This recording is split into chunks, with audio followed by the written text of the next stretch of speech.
Madam आज बुलंदशहर आपका दौरा हुआ है, बुलंदशहर कार्यक्रम आई है बुलंदशहर महोत्सव में, तो क्या कुछ खास रहेगा आज बुलंदशहर वासियों के लिए? वो तो आपको स्टेज पे पता चलेगा। आपको आना पड़ेगा आप सभी को वहाँ पे। और ख़ास तो डेफ़िनेटली बुलंदशहर मेरे दिल के बहुत करीब है। सुनील जी से हमारी काफ़ी पुरानी पहचान है, तो डेफ़िनेटली कुछ तो स्पेशल यहाँ की ऑडियंस के लिए हमने प्रिपेयर किया है, जो आपको शाम को देखने को मिलेगा, सुनने को मिलेगा। जैसे उत्तर प्रदेश में आप आई हैं और उत्तर प्रदेश में जिस तरह से अब आजकल जो सरकार है महिलाओं के लिए बहुत कुछ कर रही है, तो किस तरह से आप देखती हैं उसको? ये तो काबिल तारीफ़ है, ये तो बहुत अच्छा स्टेप है कि सारी महिलाओं को प्रोत्साहित किया जा रहा है। It's a good step. जिस तरीके से अब ग्रेटर नोएडा में और नोएडा में फिल्म सिटी की बात चल रही है, तो कितना बेनिफिट्स आप मान रहे हैं कि फिल्म इंडस्ट्री को होने आ रहा है? काफ़ी ट्रैवल बचेगा, काफ़ी ज़्यादा जो बार-बार मुंबई जाना पड़ता है या हैदराबाद जाना पड़ता है, वो यहाँ दिल्ली आने में ईज़ी है। Travel I think is the main thing, क्योंकि वो जो सबसे ज़्यादा उत्तर प्रदेश ईज़ी के होगा। युवा हैं वो लगातार फिल्म इंडस्ट्री की तरफ आकर्षित होते हैं, तो जो नए लोग हैं उनके लिए आप क्या कहना चाहेंगे जो स्ट्रगल कर रहे हैं फिलहाल अभी? अपने आप पे बिलीव करना, आत्मविश्वास होना सबसे बड़ी चीज़ है। अगर आप अपने आप में कॉन्फिडेंट हैं तो डेफ़िनेटली आपको अचीवमेंट्स मिलेंगी लाइफ़ में। मैम, जिस तरीके से पहले की इंडस्ट्री की बात की जाए और आज की इंडस्ट्री में क्या फ़र्क आप देखती हैं? फास्ट हो गई है। टेक्निकली बहुत साउंड हो गई है। एंड आई थिंक बहुत सारा टैलेंट जो है वो हमें देखने को मिलता है, सो दैट इज़ वेरी मतलब इजी हो गए हैं प्लेटफॉर्म्स पहले से। पहले बहुत टफ हुआ करता था, अभी मुझे लगता है बहुत आसान है। आप कहीं भी रियलिटी शो में पार्टिसिपेट कीजिए, पूरी दुनिया आपका टैलेंट देख लेती है। That's really good. मैम, जैसे इंस्टाग्राम, फेसबुक, ट्विटर तमाम अब माध्यम हो गए हैं, लोग अपनी प्रतिभा जो है उस पे दिखा सकते हैं प्लेटफ़ॉर्म पे। जी।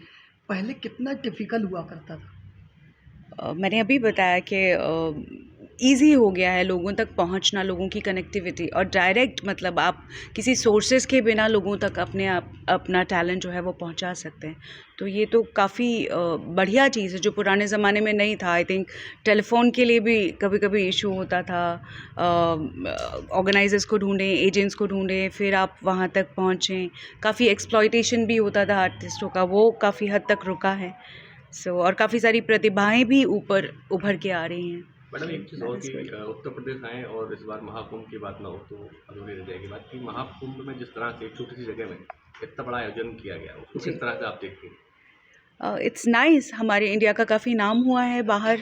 कुंभ का जो मेला था पूरा, वो बहुत ज़्यादा फेमस हुआ है इस बार, जितने बड़े पैमाने पे हुआ है आई थिंक पहले कभी नहीं हुआ। सो दैट इज़ बहुत बढ़िया, काबिल तारीफ़ बात है। ठीक है। मैम, मुन्नी बदनाम से लेकर और यारा तक का सफ़र कैसा रहा? कुछ बताएँगे व्यक्तिगत? बहुत अच्छा। मुन्नी बदनाम के पहले का टफ था। बाद का तो बहुत ही अच्छा है। एक महान योद्धा रहे हैं जी। भारत के, हम्म। राणा सांगा, जिन पे लेकर सपा के एक सांसद हैं, उन्होंने राज्यसभा में उन पर टिप्पणी की है। संज्ञान में बहुत ट्रेंडिंग में इस टाइम बयान हुआ है, उस पर क्या कहेंगे? पॉलिटिकल थिंग्स से भाई कलाकार बहुत दूर होते हैं। सो उस पे कुछ कहना नहीं चाहूँगी मैं, क्योंकि राणा मैं सांगा के बारे में सुना तो होगा, क्या उनका काफी इतिहास रहा है और एक सपा सांसद ने अभद्र टिप्पणी भी की है। मैंने वो देखा नहीं है, सो आई कैन नॉट कमेंट ऑन दैट। बट हम कलाकार हैं, आप कला से पूछिए कुछ भी चीज़, उस पे बता सकते हैं अच्छे से। ममता जी, आप एक प्लेबैक सिंगर हैं। जी। पहले रियलिटी शो इतने नहीं होते थे जितने आज के समय में हो रहे हैं। जी बिल्कुल। तो क्या आप इस बात से सहमत हैं कि अब एक सिंगर या कलाकार को रियलिटी शो के माध्यम से सक्सेस पाना आसान हो गया है? जी बिल्कुल, डेफ़िनेटली मैं इसमें बिलीव करती हूँ कि बहुत ज़्यादा आसान हो गया है। टैलेंटेड लोग पहले परेशान होते थे, अगर एक ही शो है तो मोनोपोली भी हो सकता है, लेकिन अगर काफ़ी सारे शोज़ हैं तो वो मोनोपोली करना भी टफ़ है। तो वो आसानी से सारे लोग अलग-अलग प्लेटफ़ॉर्म्स पे अपनी प्रतिभा को दिखा सकते हैं, बार-बार भी दिखा सकते हैं। एक शो में गए, दूसरे शो में गए तो लोग फ़ैमिलियर हो जाते हैं उनके फेसेस से, उनकी प्रतिभा से, देख सकते हैं कि क्या परफ़ॉर्मेंस हो रही है, कैसी परफ़ॉर्मेंस हो रही है। सो ये अच्छी बात है कि ज़्यादा शोज़ है, आई थिंक। ठीक है। मैडम आज बुलंदशहर आपका दौरा हुआ है, बुलंदशहर कार्यक्रम आई है बुलंदशहर महोत्सव में, तो क्या कुछ खास रहेगा आज बुलंदशहर वासियों के लिए? वो तो आपको स्टेज पे पता चलेगा। आपको आना पड़ेगा आप सभी को वहाँ पे। और ख़ास तो डेफ़िनेटली बुलंदशहर मेरे दिल के बहुत करीब है। सुनील जी से हमारी काफ़ी पुरानी पहचान है, तो डेफिनेटली कुछ तो स्पेशल यहाँ की ऑडियंस के लिए हमने प्रिपेयर किया है जो आपको शाम को देखने को मिलेगा, सुनने को मिलेगा। क्योंकि उत्तर प्रदेश में आप आई हैं और उत्तर प्रदेश में जिस तरह से अब आजकल जो सरकार है महिलाओं के लिए बहुत कुछ कर रही है, तो किस तरह से आप देखती हैं उसको? ये तो काबिल तारीफ़ है, ये तो बहुत अच्छा स्टेप है कि सारी महिलाओं को प्रोत्साहित किया जा रहा है। It's a good step. जिस तरीके से अब ग्रेटर नोएडा में और नोएडा में फिल्म सिटी की बात चल रही है, तो कितना बेनिफिट्स आप मान रहे हैं कि फिल्म इंडस्ट्री को होने वाला है? काफ़ी ट्रैवल बचेगा, काफ़ी ज़्यादा जो बार बार मुंबई जाना पड़ता है या हैदराबाद जाना पड़ता है, वो यहाँ दिल्ली आने में इजी है। Travel I think is the main thing, क्योंकि वो जो सबसे ज़्यादा उत्तर प्रदेश के ईजी। युवा हैं वो लगातार फिल्म इंडस्ट्री की तरफ आकर्षित होते हैं, तो जो नए लोग हैं उनके लिए आप क्या कहना चाहेंगे जो स्ट्रगल कर रहे हैं फिलहाल अभी? अपने आप पे बिलीव करना, आत्मविश्वास होना सबसे बड़ी चीज़ है। अगर आप अपने आप में कॉन्फिडेंट हैं तो डेफिनेटली आपको अचीवमेंट्स मिलेंगी लाइफ में। मैम, जिस तरीके से पहले की इंडस्ट्री की बात की जाए और आज की इंडस्ट्री में क्या फ़र्क आप देखती हैं? फास्ट हो गई है टेक्निकली बहुत साउंड हो गई है, एंड आई थिंक बहुत सारा टैलेंट जो है वो हमें देखने को मिलता है। सो दैट इज़ वेरी, मतलब इजी हो गए हैं प्लेटफॉर्म्स पहले से। पहले बहुत टफ हुआ करता था, अभी मुझे लगता है बहुत आसान है। आप कहीं भी रियलिटी शो में पार्टिसिपेट कीजिए, पूरी दुनिया आपका टैलेंट देख लेती है। That's really good. मैम, जैसे इंस्टाग्राम, फेसबुक, ट्विटर तमाम अब माध्यम हो गए हैं, लोग अपनी प्रतिभा जो है उस पे दिखा सकते हैं प्लेटफॉर्म पे। जी, पहले कितना डिफ़िकल्ट हुआ करता था? मैंने अभी बताया कि ईज़ी हो गया है लोगों तक पहुंचना, लोगों की कनेक्टिविटी, और डायरेक्ट मतलब आप किसी सोर्सेज़ के बिना लोगों तक अपना टैलेंट जो है वो पहुंचा सकते हैं।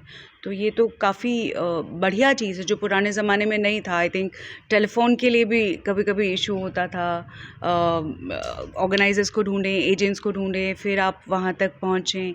काफ़ी एक्सप्लॉयटेशन भी होता था आर्टिस्टों का, वो काफ़ी हद तक रुका है। और काफ़ी सारी प्रतिभाएं भी ऊपर उभर के आ रही हैं। मैडम एक चीज़ और कि उत्तर प्रदेश आए और इस बार महाकुंभ की बात ना हो तो अधूरी रह जाएगी बात कि महाकुंभ में जिस तरह से छोटी सी जगह में इतना बड़ा आयोजन किया गया, उसको किस तरह से आप देखती हैं? It's nice. हमारे इंडिया का काफ़ी नाम हुआ है बाहर। कुंभ का जो मेला था पूरा, वो बहुत ज़्यादा फेमस हुआ है इस बार, जितने बड़े पैमाने पे हुआ है आई थिंक पहले कभी नहीं हुआ। सो दैट इज़ बहुत बढ़िया, काबिल तारीफ़ बात है। ठीक है। मैम, मुन्नी बदनाम से लेकर और 11 तक का सफ़र कैसा रहा, कुछ बताएंगे व्यक्तिगत? बहुत अच्छा। मुन्नी बदनाम के पहले का टफ था बाद का तो बहुत ही अच्छा है। एक महान योद्धा रहे जी। हैं भारत के, राणा सांगा, जिन पे लेकर सपा के एक सांसद हैं, उन्होंने राज्यसभा में उन पर टिप्पणी की है। संज्ञान में बहुत ट्रेंडिंग में इस टाइम बयान हुआ है, उस पर क्या कहेंगे? पॉलिटिकल थिंग्स से भाई कलाकार बहुत दूर होते हैं सो उस पर कुछ कहना नहीं चाहूँगी मैं, क्योंकि राणा मैं सांगा के बारे में सुना तो होगा, क्या उनका काफी इतिहास रहा है और एक सपा सांसद ने अभद्र टिप्पणी भी की। मैंने वो देखा नहीं है, सो आई कैन नॉट कमेंट ऑन दैट। बट हम कलाकार हैं, आप कला से पूछिए कुछ भी चीज़, उस पर बता सकते हैं अच्छे से। ममता जी, आप एक प्लेबैक सिंगर हैं। जी पहले रियलिटी शो इतने नहीं होते थे जितने आज के समय में हो रहे हैं। जी बिल्कुल। तो क्या आप इस बात से सहमत हैं कि अब एक सिंगर या कलाकार को रियलिटी शो के माध्यम से सक्सेस पाना आसान हो गया है? जी बिल्कुल, डेफ़िनेटली मैं इसमें बिलीव करती हूँ कि बहुत ज़्यादा आसान हो गया है। टैलेंटेड लोग पहले परेशान होते थे, अगर एक ही शो है तो मोनोपोली भी हो सकता है, लेकिन अगर काफ़ी सारे शोज़ हैं तो वो मोनोपोली करना भी टफ़ है। तो वो आसानी से सारे लोग अलग अलग प्लेटफॉर्म्स पे अपनी प्रतिभा को दिखा सकते हैं, बार बार भी दिखा सकते हैं। एक शो में गए, दूसरे शो में गए तो लोग फेमिलियर हो जाते हैं उनके फेसेस से, उनकी प्रतिभा से, देख सकते हैं कि क्या परफॉर्मेंस हो रही है, कैसी परफॉर्मेंस हो रही है। सो ये अच्छी बात है कि ज़्यादा शोज़ है, आई थिंक। ठीक है।